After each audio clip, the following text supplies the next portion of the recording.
bosen, bikin super kantuk, dibelai angin pula. Waktunya super-super. Super-super, mulainya jreng, asamnya wow, super shocking, manis di ending. Yuk, langsung on lagi. Super-super, mulainya jreng, langsung on lagi. Cobain yuk.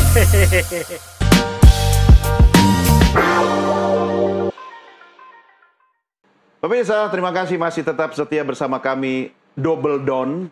Ada Doni the Kaiser dan Don Bosco Selamat. tentunya dalam program Super Don, Super Opini yang dipersembahkan oleh Super Sour Candy, meleknya jreng langsung on lagi. By the way, Bang Don, kita juga selalu pengen ngucapin terima kasih ya, karena yang nonton program kita ini kita bersyukur lumayan banyak, baik yang menyaksikan melalui Lumayan program. atau banyak? Ya, saya maksudnya Maksudnya rendah hati sudah dong banyak. ya, humble gitu. Ini sudah banyak yang nonton di layar Nusantara TV, plus yang paling banyak ini di channel media YouTube kita ya. Jangan lupa like, Dan share, media subscribe. digital. Media digital kita baik di sosial media ya, media sosial yang macam-macam itu luar biasa, responnya juga luar biasa. Tentu karena kita selalu menghadirkan topik dan narasumber yang selalu super. Lanjut kita dengan Menteri Super Ekonomi Kreatif. Yang juga narasumber super. Narasumber super kita ya. Jadi sebelum dipertajam sama Bang Don, tadi kan sebelum rehat saya sempat menyinggung soal itu Pak Menteri, konser-konser. Oke. Banyak sekali orang tiket war kan, Iya. tapi ternyata di negara tetangga kita.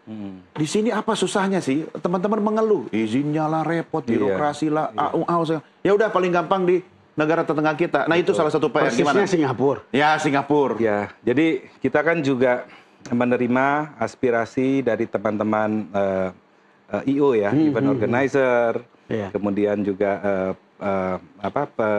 penjual tiket box, baik. Dan sekarang kan sistemnya digital kan, penjual tiket itu beberapa platform juga datang kita. Memang mereka melihat sebetulnya kalau ini bisa dibenahi, sumbangan terhadap perekonomian termasuk dampaknya ke lapangan kerja ini sangat baik, begitu. Termasuk ke perekonomian, termasuk ke pariwisata dan seterusnya, begitu. Ekosistemnya ini akan berdampak positif seperti bagaimana juga Malaysia, Singapura itu memberikan insentif yang akhirnya juga membantu perekonomian negaranya bahkan tidak sekedar daerahnya. Jadi memang ada beberapa hal yang mesti dibenahi. Nah, memang kembali kementerian ini kan baru 10 bulan, tetapi kita terus berjuang juga kaitannya... Ini lintas sektoral ya? Lintas sektoral, karena kaitannya dengan perizinan, keamanan, ya, kemudian juga kaitannya juga dengan tadi masalah keimigrasian, belum lagi masalah barang masuk, biaya masuk barang, biaya keluar kembali, dan seterusnya gitu. Tetapi memang ini juga menjadi prioritas kami, apalagi musik adalah 7 subsektor, termasuk 7 subsektor prioritas untuk 5 tahun ke depan. Jadi ini juga yang perlu sedang dan akan dibenahi. Pak Menteri, saya membayangkan begini, kayak orang ngurus ke Samsat itu loh. Ya. Satu rumah, satu platform, satu apalah istilahnya, itu semua sektor yang terkait di situ, orang tinggal masuk ke situ aja, beres. Sebetulnya di akhir pemerintahan lalu sudah disiapkan ada satu platform untuk pendaftaran online, pengurusan perizinan secara online. Tetapi yang baru minggu lalu kami juga mendapatkan kabar kembali itu tidak berjalan lagi. Nah, ini yang sedang kami telusuri. Karena idealnya itu kalau memang bisa prosesinya secara digital itu kan juga pembersikat waktu dan juga kaitannya juga dengan biaya aneh-aneh itu kan juga jadi siluman.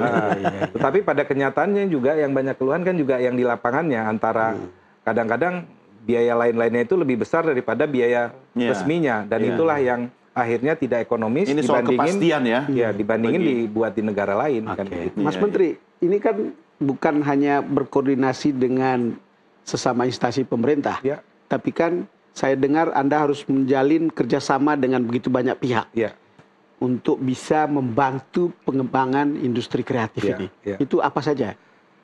Ya, jadi memang dalam hampir 10 bulan terakhir itu nggak kurang dari 40-an MOU kami tanda tangani. Dengan siapa saja. Iya, bahkan hampir 50 ya. Dengan siapa aja yang tadi, yang hexahelix tadi.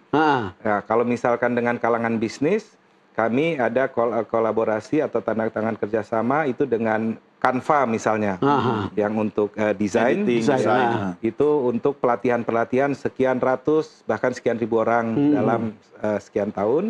Nah tentu ini nanti kita akan hilirisasi ke asosiasi maupun ke pemerintah-pemerintah daerah, ke masyarakat. Nah ada juga misalkan pelatihan kerjasama juga dengan Google Play untuk pelatihan game developer selama 3 bulan. Kemudian nanti kita inkubasi di situ, nanti juga kita salurkan juga games-gamesnya ini juga nanti untuk ditampilkan juga di beberapa event-event nasional begitu, ataupun yang internasional begitu. Dan juga ada juga dengan Microsoft misalnya, tetapi itu yang saya bicara. Tapi yang dengan swasta nasional juga ada, banyak, ya? Misalkan dengan BUMN, ya bank-bank himbara, juga kemudian dengan pemerintah ya lintas kementerian, kita dengan Kementerian Koperasi untuk melatih afiliator para di Koperasi Desa Merah Putih. Bayangkan kalau satu desa itu dilatih satu orang menjadi afiliator menjualan online, dia kan bisa menjual produk kreatifnya ke desa sebelah, ke kecamatan sebelah, ke kabupaten sebelah, ke provinsi sebelah, bahkan satu saat kalau kualitasnya bagus kan juga ke negara lain, ke negara sebelah begitu. Nah, kalau itu ada 80 Koperasi Desa Merah Putih mungkin dalam sekian bulan ke depan, atau di awal tahun atau pertengahan tahun depan, kali satu orang aja kan udah 80.000 lapangan kerja. Kali 3 satu desa udah 1/4 juta orang. Nah, biasanya kalau afiliator itu melakukan penjualan dengan benar, itu juga bisa penghasilannya di atas UMR di kawasan daerah tersebut. Dan kerjanya hanya 3 jam, 4 jam sehari dibandingin kerja full time. Itu jadi banyak kerjasama seperti itu, termasuk dengan berbagai pihak tadi, dengan kampus, PTN, PTS, dan seterusnya. Dan itulah juga bagian dari kreativitas kita mensiasati dalam situasi hari ini terkait dengan efisiensi anggaran, tetapi tetap bisa berbuat untuk membantu masyarakat, terutama di bidang ekonomi kreatif. Saya ingin bicara tentang industri games. Games. Kan ini kan sebetulnya rame sebetulnya. Cuman kita ingin dapatkan update dari Mas Menteri tentang perkembangannya seperti apa. Jadi games itu perputarannya sangat besar, ya. Jadi kalau mungkin anaknya Bang Don ini, anak apa cucu ya? Anak ya? Anak ya? Anak ada, cucu juga ada. Kalau saya baru anak, belum cucu. Anak kan suka kadang-kadang istilahnya minta uang atau pinjam kredit card untuk main mobile game itu. Betul. Untuk beli skinnya, beli apanya, senjatanya, apa gitu. Itu jadi itu perputarannya itu udah puluhan triliun. Betul. Kalau pembicaraan saya dengan Asosiasi Games Indonesia itu sekitar 30 sekian triliun. Wow. Jadi itu daya beli kita untuk membeli hal-hal seperti itu. Iya. Begitu untuk di games itu. Tapi yang masuk uang itu yang masuk untuk digunakan ke games yang buatan lokal itu hanya 2 triliunan. Artinya daya belinya ada. Iya, daya belinya ada, tapi produksinya yang produk kita masih belum kompetitif dibandingin produk-produk games termasuk mobile game yang ada itu, yang buatan Cina, Korea. Jadi uang itu keluar. Nah sekarang sebetulnya ini industrinya kan sebetulnya tinggal si game-game developer ini yang terus kita dampingi semakin besar semakin kompetitif. Bulan lalu saya mendampingi sekitar 10 game developer untuk mengikuti Gamescom di Cologne, Jerman. Event games terbesar di dunia. Bertemu B2B untuk mereka jadi games-games contohnya masih setengah jadi atau seperempat jadi. Mereka cari investor atau publisher.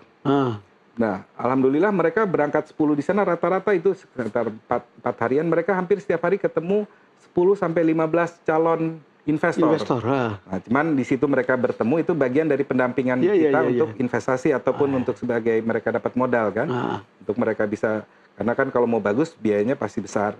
Nah, cuman nanti pas pulang mereka lengkapi dokumen, semua nanti kirim lagi gitu. Dan ini bagian dari potensi games Indonesia itu luar biasa karena secara penggunaan kita paling besar di Asia Tenggara untuk games marketnya. Marketnya kita besar sekali. Di dunia urutan ke-15. Dan kalau nggak salah juga studio-studio game dari yang besar sampai yang kecil juga sudah ada 150-an gitu games developer. Bahkan juga ada yang sudah menjadi subkon dari games developer dunia gitu. Bang Don, sebentar, saya mau intermezzo dulu. Pak Menteri ini kan kalau di legislatif udah hatam lah ya. Tiba-tiba pindah ke kamar sebelah.